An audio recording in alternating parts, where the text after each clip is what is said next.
podcast.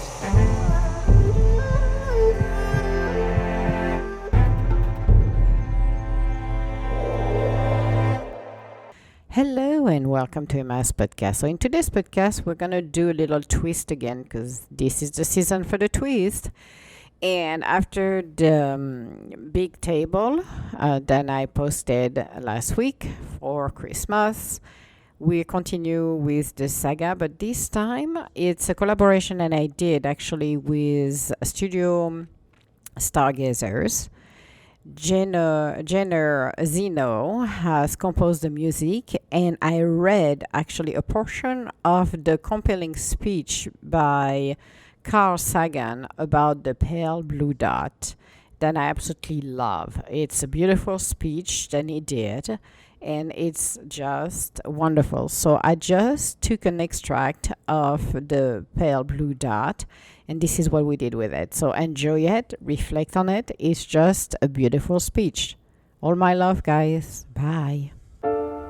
The spacecraft was a long way from home, beyond the orbit of the outermost planet and high above the ecliptic plane, which is an imaginary flat surface that we can think of as something like a racetrack in which the orbits of the planets are mainly confined.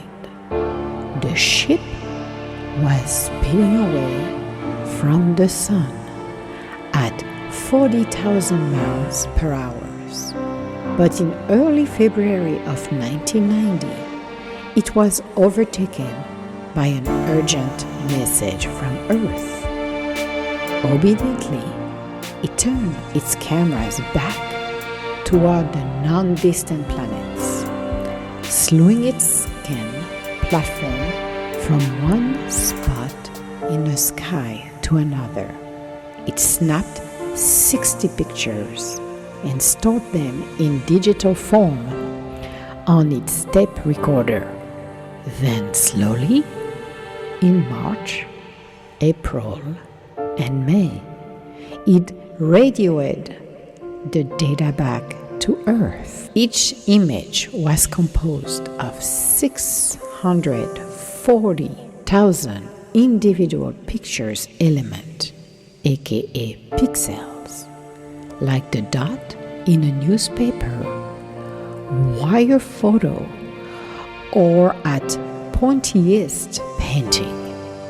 The spacecraft was 3.7 billion miles away from Earth, so far away that it took each pixel 5.5 hours, traveling at the speed of light to reach us. The pictures might have been returned earlier, but the big radio telescopes in California, Spain, and Australia that received these whispers from the edge of the solar system had responsibilities to other ships that plied the sea of space among them. Magellan, bound for Venus, and Galileo on his tortuous passage to Jupiter's.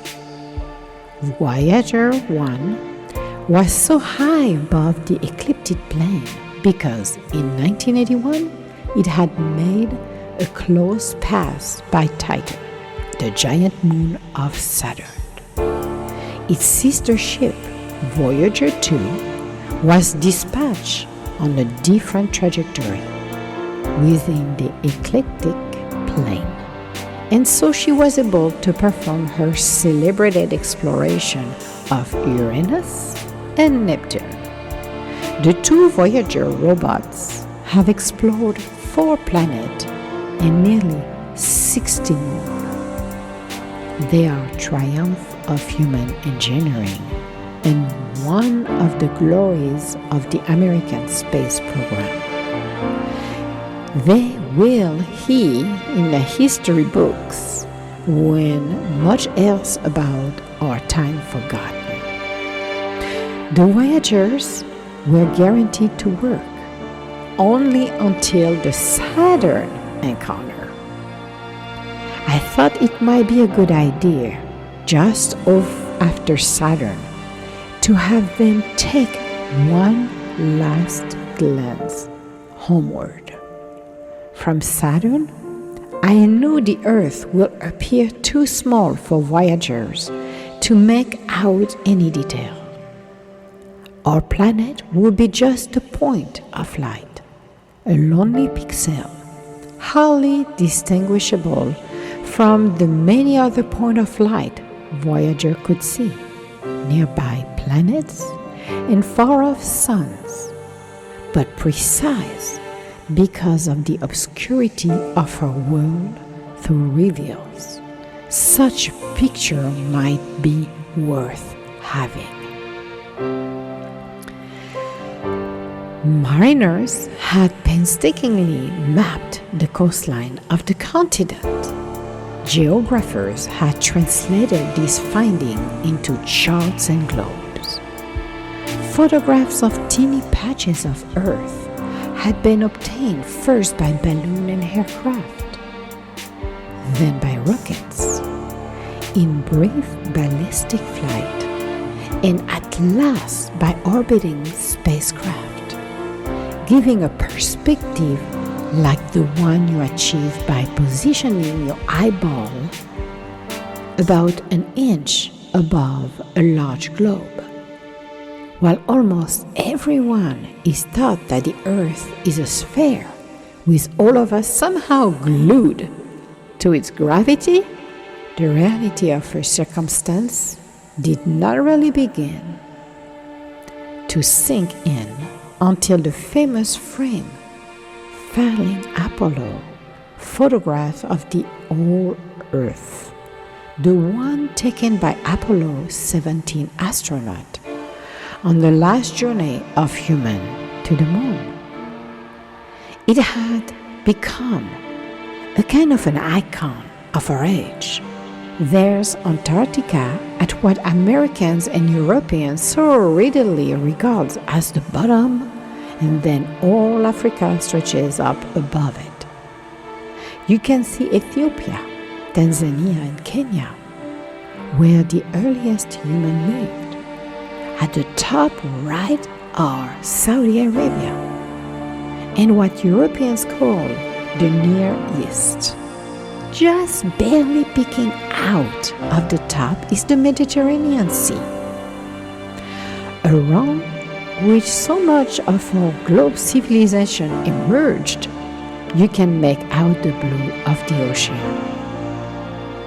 the yellow-red of the Sahara and the Arabian desert, the brown-green of forest and grassland, and yet there is no signs of humans in this picture. Not our reworking of the Earth's surface, not our machines, not ourselves. We are too small, and our statecraft is too feeble to be seen by a spacecraft between the Earth and the Moon. From this vantage point, our obsession with nationalism is nowhere in evidence. The Apollo pictures of the whole Earth convey to multitudes something well known to astronomers. On a scale of worlds, to say nothing of stars or galaxies, humans are inconsequential, a thin film of life on an obscure and solitary lump of rock and metal. It seems to me that another picture of Earth, this one taken from 100,000 times farther away, might help in the continuing process of revealing to ourselves our true circumstance and conditions. It had been well understood by the scientists and philosophers of classical antiquity that the Earth was a mere point in a vast and encompassing cosmos, but no one had ever seen it as such. Here's was our first chance, and perhaps also our last for decades to come. Many in NASA Voyager projects were supported, but from the outer solar system, the Earth lies very near the Sun, like a moth enthralled around a flame. Do we need to aim the camera so close to the Sun as to risk burning out the spacecraft Vidicount system? Would it be better to delay until all the scientific images from Uranus and Neptune, if the spacecraft lasted that long, were taken? And so we waited. And a good thing too, from 1981 at Saturn to 1986 at Uranus to 1989, when both spacecraft had passed the orbits of Neptune and Pluto, at least the time came. But there were a few instrumental calibrations that needed to be done first, and we waited a little longer. Although the spacecraft were in the right spot, the instruments were still working beautifully, and there were no other pictures to take. A few project personnel opposed it. It wasn't science, they said. Then we discovered that the technician who devised and transmit the radio commands to Voyager were in cash-strapped NASA, to be laid off immediately and transferred to other jobs. If the picture were to be taken, it had to be done right then. At the last minute, actually, in the midst of the Voyager 2 encounter with Neptune, the then NASA administrator, Rear Admiral Richard Truly, stepped in and made sure that these images were obtained. The space scientist Candy Henson of NASA's Jet Propulsion Laboratory, JPL, and Caroline Porco of University of Arizona designed the command sequence and calculated the camera exposure times. But for us, it's different. Look again at that dot. That's here. That's home. That's us. On it, everyone you love, everyone you know, everyone you ever heard of, every human being who ever was lived out their lives. The aggregated of our joy and suffering, thousands of confident religious ideologies and economic doctrines, every hunter and foragers, every hero and coward, every creator and destroyer of civilization, every king and peasant, every young couple in love, every moth and fathers, hopeful child inventor and explorer, every teachers of morals, every corrupt politician, every superstar, every supreme leader, every saint and sinner in the history of our species lived there, on a mote of dust suspended in a sunbeam. The earth is a very small stage in a vast cosmic arena. Think of the rivers of blood spilled by all of these generals and emperors so that in glory and triumph they could become momentary masters of a fraction of a dot. Think of the endless visited by the inhabitants of one corner of this pixel, the scarcely distinguishable inhabitant of some other corner. How frequent their misunderstanding, how eager they are to kill one another, how fervent their hatred.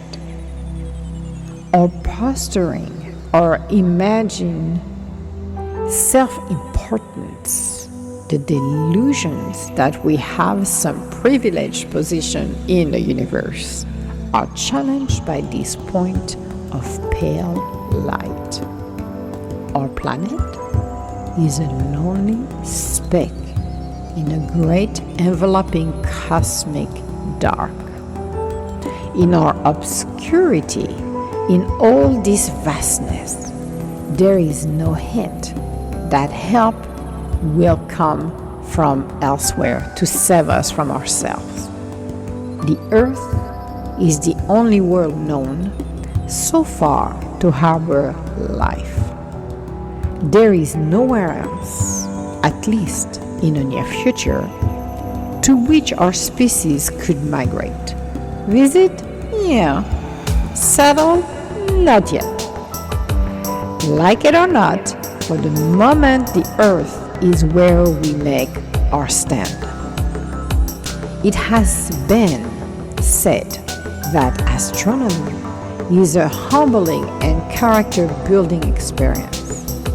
There is perhaps no better demonstration of the folly of human conceit than this distant image of a teeny world. To me, it underscores our responsibility to deal more kindly with one another and to preserve and cherish the pale blue dot, the only home we've ever known.